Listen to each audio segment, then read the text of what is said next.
For folks who might be new to cannabis investments, I think they might hear a term like green rush. Like, are we in the middle of the green rush? Could you maybe scope out and kind of talk about the history of the industry from maybe that initial green rush where it was almost seemed like the industry was printing money to maybe what era are we in now in terms of kind of being scrupulous and having to have more concrete financials? Can you maybe break it down into eras or talk about the progression from kind of green rush times till now? Yeah, this is something that we love speaking about as an industry and also as a firm, because we look at 2017, 2018, companies were being funded off of an idea, and they were being funded to tens of millions of dollars that they purchased land that in 3 years they would have a license because they knew a guy that lived in the land area, and that guy had a connection to a politician, and everything was going to be good in 3 years.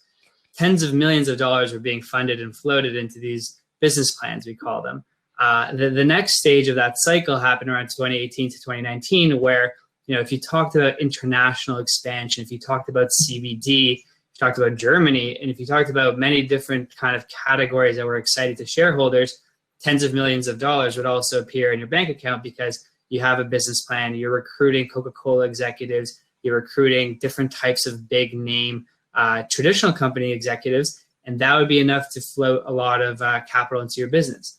I think where we saw that split of a more mature industry forming was the summer of 2019 that just passed, where the question was no longer, corporate governance was being issued to many of these public companies, whereby they had to adhere and they had to report on all of these earnings that they once had predicted. And many companies were missing earnings. A few companies were conducting malpractice. Some companies, they just couldn't survive anymore. And that was all based on predicted revenues from 3 years ago. So we almost saw the crash of cannabis at that point for certain large licensed producers. There was a huge scare that happened with the vape crisis, and that put a lot of companies out of business, and that was due to the illicit market. So cannabis has been experiencing a correction on its own. And I think the path towards profitability, towards companies that actually are generating very impressive and healthy margins. I think the word gross margins has been highly missing in this industry of, we're building businesses here. We're not building ideas. And for a business to sustain over the long run, it has to have the fundamentals down pat. So today when we're looking at companies, it's not just based on an idea. It's not based on the executive team.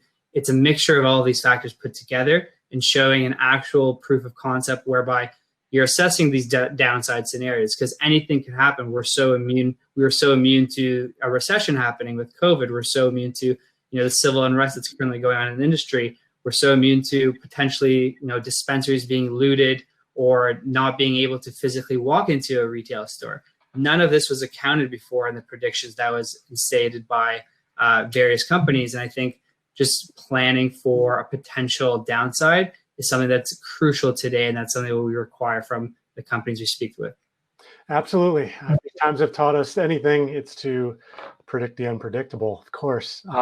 You bring up a very interesting point, Ben, the vape crisis. And with everything going on in the world, it's almost crazy to think that it started about fall of last year. We're about 6 months out from those initial reportings of death from illicit market vaporizers.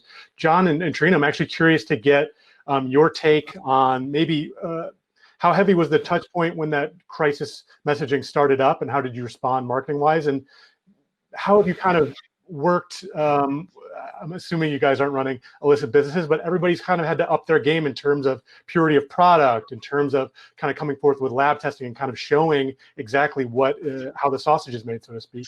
So can you maybe speak to maybe how that vape crisis initially hit you and how you've kind of come to kind of own it, and kind of how it's impacted your business?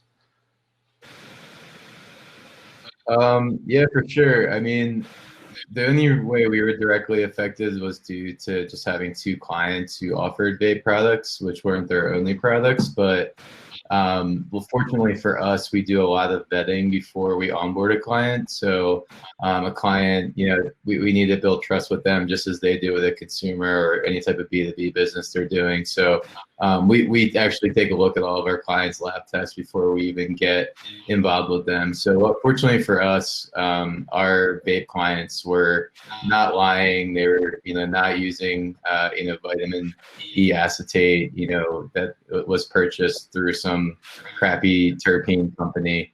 That being said, there's been so much research that I've looked into about this, and I even read an article that there is vitamin E acetate produced in cannabis and hemp at a very, very minimal level.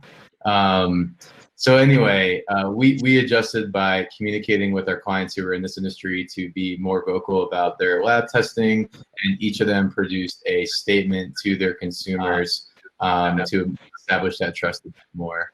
And we actually, surprisingly enough, we were planning to get a lot of, when you put yourself out there on social media, you can get a lot of negative feedback or pushback on statements like that. But we actually did, which made us feel really good because it just made us realize that our clients really are trusted and their consumers really trust the product, which is nice. I do think it wasn't the case for every other company out there, especially the ones who their brands were directly in articles and stuff like that. That being said, the industry is still, as much as it's moved forward, this is just a pure example of how we're still in such the beginning phases of it, because things like that just, in my opinion, shouldn't happen. We're in this to help people, and we're in this to provide a medicine that has been around for centuries. The last thing we should be doing for people who are using this for their sleep, to help with chemotherapy, to help with stress, to help with anything, is hurting them. We should be hyper focused on trying to benefit them. Absolutely. Thanks, John. Trina, same question to you. How have you come on the other side of the vape crisis?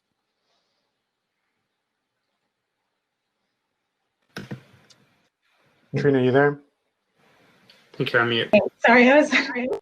No worries. So we don't have vapes. That wasn't in our retail line. My partner, Zach Dorset, our chief growth officer, we spent a lot of time producing a really gorgeous and effective oil and retail product line, and taking all the measures. And because we believe that science is the way to push the industry and opening that in that way. And so, one of our main focuses and challenges has been seeds and genetics, because really that's where it starts for everything. And so we're taking a scientific approach. We have our PhD plant geneticist, and this work just feels so powerful, designing a program that is going to offer bigger yields, consistency in any climate and region, and just huge for scaling a business and the industry in general. And so we just are trying to really, that's the way we think, being informative and scientific, and really being in that community and pushing it that way. Terrific.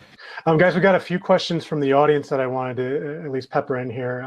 Feel free, anybody who wants to field this, speak up on it. So we have our question: do you think the pandemic will be a motivator for the government to finally make cannabis federally legal to help the economy with new jobs and with a new source of tax revenue? Yeah, so question, they've deemed our companies essential businesses. Do we think that they'll walk the talk? Yeah, I totally think so. I think this is an eye-opener for not only politicians at the state and federal level, but I think it's an eye-opener for already cannabis users and also people who don't consume the plant. Again, I'm from New Jersey, so immediately when cannabis was deemed essential, I had friends and family members like, "Oh my God, this is great for you," blah blah. And I was like, yeah, this is great, but this is, we're still going to be, even after COVID, it's still going to be a fight, and there's still so much education and so much more that needs to be involved in the industry. We actually do marketing for another program called the National Association of Cannabis Businesses.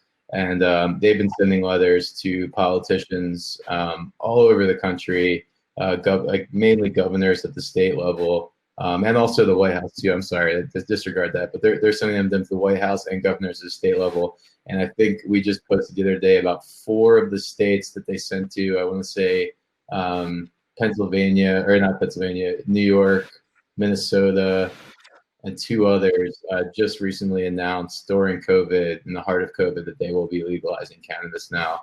And I think that is going to create a ton of new job opportunities for folks, and also a source of tax revenue for the state level. I'm assuming if the federal government does decide to get their hands involved, which, you know, it's coming one day, you know, I'm assuming that that's going to create, obviously, more and more jobs and more tax revenue as well.